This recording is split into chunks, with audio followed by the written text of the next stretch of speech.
اتقان کا اور تکامل کا کہ وہ اپنے فن میں یا اپنی مہارت میں یا اپنی ہنرمندی میں یا جس شعبے میں وہ کام کر رہا ہے اس شعبے میں وہ کامل ہے، لیکن کمال کے درجات ہیں، کمال کی ترتیبیں ہیں، کمال کے الگ الگ طبقات ہیں، ان طبقات کو، ان درجات کو، ان مراحل کو طے کرنا پڑتا ہے، اور طے کر کے ایک نقطے پہ آدمی پہنچتا ہے تو پھر دنیا یہ کہتی ہے کہ اس کی کاوشیں اور کوششیں رنگ لائیں۔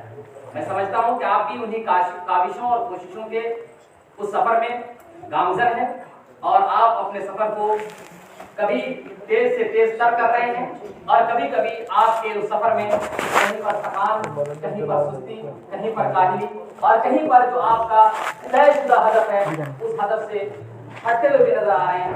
تو میں یہ چاہتا ہوں کہ سب سے پہلے آپ کو یہ بات بتاؤں کہ یہ انجمنیں صرف اور صرف آپ کو کتابت کا شہسوار یا تقریر اور زور بیانی کا ایک مزہ ہوا، ایک مجرب اور ایک محنک خطیب بنانے کے لیے، یہ پروگرام صرف اور صرف آپ کو زبانی جمع کرنے کے لیے، یہ انجمنیں صرف اور صرف چند تقریروں کے مجموعوں کے رکھنے کا نام نہیں، یہ انجمنیں صرف اور صرف چند خطبات کو چند سامعین کے سامنے پیش کرنے کا نام نہیں ہے، یہ انجمنیں صرف اور صرف چند مقالات، چند مضامین کو ترتیب دے کر اور دیواری پٹیوں میں لٹکا دینے اور نمائش کرانے کے لیے نہیں، بلکہ انجمن کے ساتھ آپ مربوط ہیں، چاہے وہ جامعہ کی جو بھی انجمن ہو، جامعہ کی جو بھی بزم ہو، یہ تمام بزمیں، یہ تمام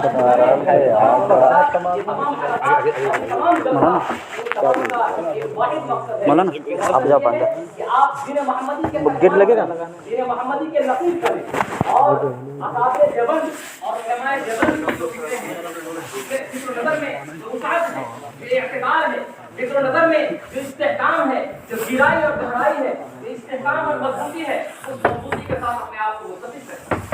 ان انجمنوں کا صرف مقصد یہ نہیں ہے کہ چند طلبہ جمع ہو جائیں، بلکہ ان انجمنوں کا مقصد یہ ہے کہ آپ قوم کی شیرازہ بندی سیکھیں، قوم کے اندر اتحاد و اتفاق پیدا کرنے کا جوہر سیکھیں، قوموں کے مختلف مزاجوں اور مختلف طبیعتوں کو ایک پلیٹ فارم پہ لانے کا مزاج سیکھیں۔ یہی تو ہوتا ہے کہ ایک ہی انجمن کے اندر چند طلبہ جمع ہوتے ہیں، کسی کا بیک گراؤنڈ کچھ اور ہے، کسی کا خاندانی پس منظر کچھ اور ہے، کوئی نچلے بیک گراؤنڈ سے آ رہا ہے، کوئی اعلیٰ طبقے سے آ رہا ہے، لیکن ان انجمن میں آنے کے بعد ایک دسترخوان پر گویا کہ علم کے الگ الگ علم کی ڈشیں سجی ہوئی ہیں، الگ الگ ذائقے کے کھانے رکھے ہوئے ہیں، کہیں کچھ منظر پھول دکھ رہا ہے، پھل دکھ رہا ہے، کچھ ذائقہ کھانا دکھ رہا ہے، اور ہر آدمی اتحاد کے ساتھ، الفت کے ساتھ، محبت کے ساتھ اور یکجہتی کے ساتھ اس کھانے کو تناول کر رہا ہے، اور ہر آدمی شکم سیر ہو کر کے وہ اس دسترخوان سے اٹھتا ہے۔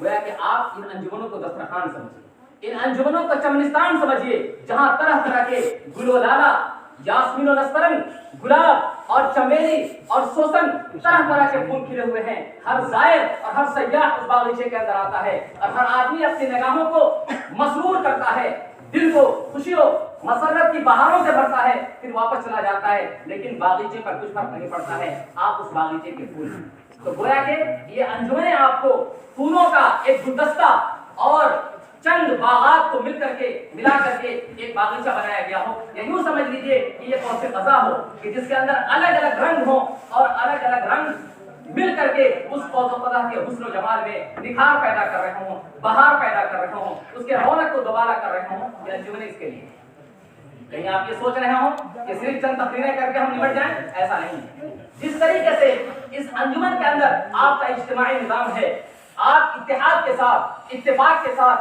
ایک ہی مشن کے لیے، ایک ہی پروجیکٹ پہ کام کرنے کے لیے اور ایک ہی مقصد کو درپیکار لانے کے لیے ہمہ گوش رکھتے ہیں، اپنی ساری توانائیاں، اپنی ساری صلاحیتیں، اپنی ساری قابلیتیں اسی ایک محور پر جھونکتے ہیں، اس لیے تاکہ انجمن کامیاب سے کامیاب تر ہو، انجمن کے نتائج اچھے ہوں، انجمن کی نیک نامی ہو۔ یہی مزاج آپ کا ہونا چاہیے جب آپ ان انجمنوں سے تقریریں کر کے اور ان انجمنوں سے جب آپ فراغت حاصل کریں، اور جب آپ امت کو خطاب کریں، اور جب امت سے آپ کا سامنا ہو، تو وہاں بھی آپ کا یہ اجتماعی نظام دکھنا چاہیے، محسوس طور پہ، ملحوظ طور پہ، کہ ہر آدمی یہ سوچنے پر مجبور ہو جائے کہ آخر یہ مدرسے کا پڑھنے والا، اس میں اتنا اجتماعی نظام آیا کہاں سے، اتنی شرارہ بندی کا ہنر اس نے کہاں سے سیکھا، کیونکہ آپ ان मुख्तलिफ मिजाज की तबीयतों के साथ, कोई ये चाहता है कि इसकी पोजीशन ना आए, कोई ये चाहता है कि उसकी पोजीशन ना आए, लेकिन पोजीशन के आ जाने के बाद सबका इत्तेफाक हो जाता है और हर आदमी उसको शाबाशी देता है और ये दुआ करता है कि वो जब पोजीशन उसकी आ चुकी है तो अच्छी से अच्छी कारकर्दगी यहाँ पर पेश करे। यही ख्वाहिश, यही जज्बा, यही तमन्ना, यही आरज़ू और यही उम्मीद व बीम आपके क़ल्ब के अंदर हमेशा फरोज़ा रहनी चाहिए। जब आप इस इज्तिमाई निज़ाम से आप उम्मत के पास जाएं तो उम्मत के पास भी आप यही कारकर्दगी होनी चाहिए। तो अंजुमन में सिर्फ और सिर्फ आप खिताब और खिताबत सीखने के लिए नहीं आए हैं, बल्कि अंजुमनों के अंदर एक इज्तिमाई निज़ाम को सीखने के लिए। तीसरी चीज जो तकरीरें हुई अल्हम्दुलिल्लाह, तकरीरें हिफ्ज़ करदा थी, याद करदा थी। जैसा कि मुफ्ती साहब ने कहा कि हमारा मुस्तवा, हमारा मेयार और हमारी सतह इतनी बुलंद हो कि अगर किसी तालिब से कहा जाए, जैसा कि सैयद रज़ा रशीद मिस्री रहमतुल्लाह अलैह बहुत बड़े खतीब थे, अल-मनार जो रिसाला निकलता था उनके रिसाले के सफ़हात को और उनके मज़ामीन को पढ़ने के लिए पूरा यूरोप और पूरा आलम इस्लाम मुंतज़िर रहता था। जब उन्होंने हिंदुस्तान का दौरा किया तो हिंदुस्तान के दौरे में उन्होंने नदवा का जो प्रोग्राम चल रहा था, एक किताब आपकी रुदाद चमन मौलाना मोहम्मद हुसैन रहमतुल्लाह अलैह की लिखी किताब है, बहुत ही लाजवाब किताब है, रुदाद चमन को आप जरूर पढ़िए। उसमें बहुत सारी चीजें आपको मिलेंगी कि किसी प्रोग्राम की रिपोर्टिंग किस तरह की जाती है, उसका खाका कैसे बनाया जाता है और उस खाके की तस्दीक किस तरह दी जाती है, खाके में रंग कैसे भरा जाता है और किसी प्रोग्राम को मुनज़्ज़म से मुनज़्ज़म अंदाज में कैसे पेश किया जाता है। रुदाद चमन को आप जरूर पढ़िए। उसमें ये वाक़या लिखा उन्होंने कि रशीद रज़ा मिस्री जब आए नदवे के दौरे पर तो सैयद सुलेमान नदवी रहमतुल्लाह अलैह उस वक्त तालिब और शिबली उनके उस्ताद हुआ करते। शिबली से कहा कि आप मुझे दरगाह ले चलिए और दरगाह में ये याद रखिए, दरगाह में जाने के बाद आप किसी तालिब इल्म को मुंतखब नहीं करेंगे बल्कि मैं मुंतखब करूंगा। सैयद सुलेमान नदवी पर रशीद रज़ा मिस्री की नजर पड़ी तो ये साहब ने खड़ा किया और आलिम ने काम कर दिया। सैयद साहब ने जो खिताब किया बरजस्ता और खिताब में भी जो मौजू दिया गया था, मौजू के जो मुख्तलिफ जिहाद थे, मुख्तलिफ उसके जो पहलू थे, उन तमाम पहलुओं का मुख्तसर वक्त में अहाता किया तो शिबली ने अपनी पगड़ी उतार करके सैयद सुलेमान नदवी रहमतुल्लाह अलैह के सर पे रख दिया और कहा कि इस शागिर्द ने जामिया की तरफ से और नदवा की तरफ से जो हक अदा किया है कि अगर आज ये नाकाम हो जाता और अगर आज ये न बात कर सकता था तो इससे हिंदुस्तान की बदनामी होती थी और नदवा जैसे मौक़र और मौक़र इदारे की बदनामी होती।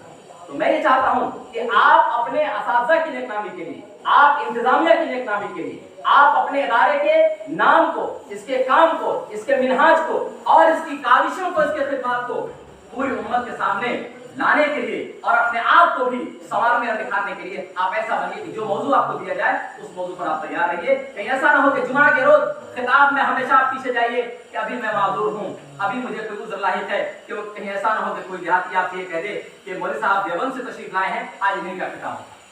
इसलिए उन तलबा के लिए भी बहुत अहम चीज है, वो तलबा जो तकरार मुताले में तो बहुत वक्त देते हैं लेकिन अंजुमनों से वो पहलू इख्तियार करते हैं, अंजुमनों के कामों को सराहते नहीं और उन कामों में हिस्सा नहीं लेते, उन सरगर्मियों से अपने आप को बहुत दूर रखते हैं। याद रखिए कि जब आप यहाँ से फारिग होकर चले जाएंगे तो आपसे कोई ये नहीं पूछेगा कि खुला क्या चीज है और ये जो है हैज़ और तोहर उसके बीच में जो तोहर मुतअल्लिक़ है उसका क्या हुक्म होगा, ये कोई नहीं पूछेगा, लेकिन ये जरूर पूछेगा कि मौलवी साहब आज देवबंद से आए हैं, आज इनका खिताब जुमा में सुनते हैं।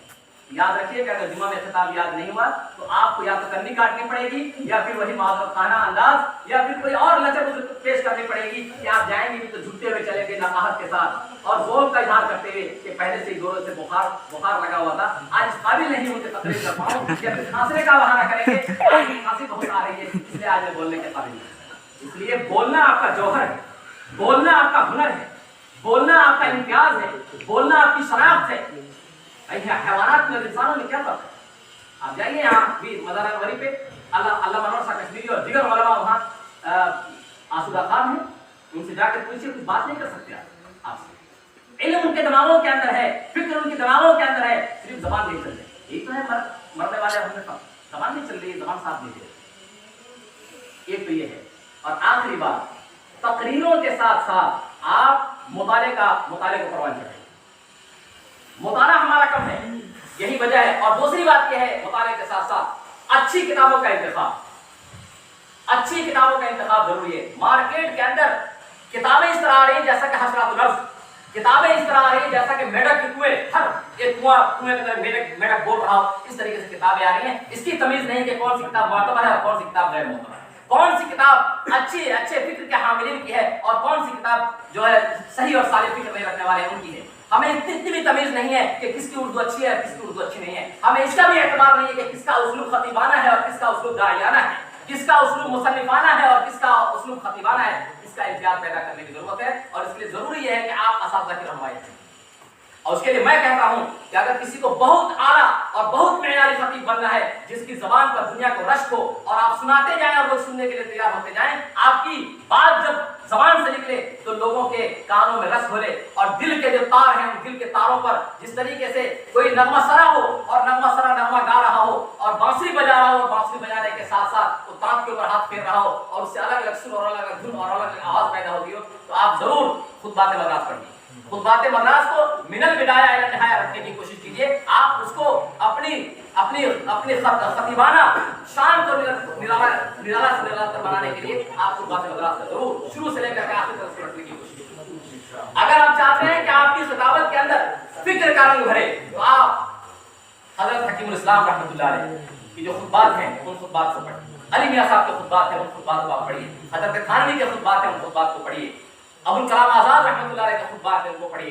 खुतबात हिब्दुर रहमान सहाबी उनको भूलिए मत आप। ये वो खतीब हैं कि जब पार्लियामेंट के अंदर जब खिताबत किया करते थे तो पार्लियामेंट में ऐसा लगता था कि जैसा कि पार्लियामेंट की दीवारों से शरारे बरस रहे हैं। वो खतीब थे मौलाना हिब्दुर रहमान सहाबी रहमतुल्लाह अलैह, उनके खुतबात का मुताला कीजिए।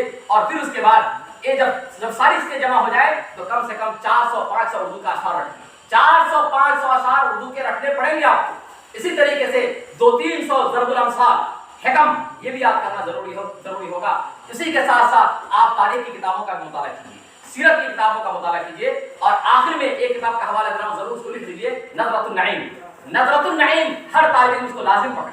नज़रतुन नईम तकरीबन 8 जिल्दों में ये किताब है। नज़रतुन नईम अरबी की किताब है, इसको आप जरूर पढ़िए। इसमें जिस मौजू पर आप मवाद चाहते हैं, मसलन मुझे अभी कोई कह दे कि फलस्तीन पे बोलना है, फौरन उसमें नज़रतुन नईम में टाइप करना है, फौरन अहादीस और आयतें और फिर उसके बाद अच्छे मक़ूले और सब हकाम सारी चीजें आ जाएंगी। वक्त नहीं है तो फौरन क्या करेंगे, वहां से आयत ली, कुछ तर्जुमा किया और अपनी तकरीर बनाए। हमें अभी कहा जा रहा है कि अल-मरअतु फिल इस्लाम, इस्लाम में औरत का मकाम मर्तबा क्या है। हिजाब पर आयतें चाहिए, अहादीस चाहिए। कहीं जा रहे हैं आप, आज के दौर में डिजिटल दौर में सारी चीजें आप पर मुहैया हैं। फौरन जो है सिर्फ ये उंगलियों के सहकारी का ये असर है कि जहां भी दबाइए तो हर जगह इल्म जो है बनता है और फूटता है। शर्त ये है उसको दिमागों में बसाए और उसको अपनी जिंदगी का हिस्सा बनाए। तो नज़रतुन नईम का आप लाजिम पकड़िए। और अगर आप चाहते हैं कि बहुत अच्छा खतीब बने तो एक अरबी और एक उर्दू, उन दोनों किताबों का मुताला कर लीजिए। फन्ने खिताबत शोरिश काश्मीरी, उसको जरूर पढ़िए। एक अच्छा खतीब आपको बनना है तो क्या क्या जौहर दरकार है और किन किन हुनरमंदियों से आपको गुजरना पड़ेगा, इसलिए कि खतीब जादूगर होता है।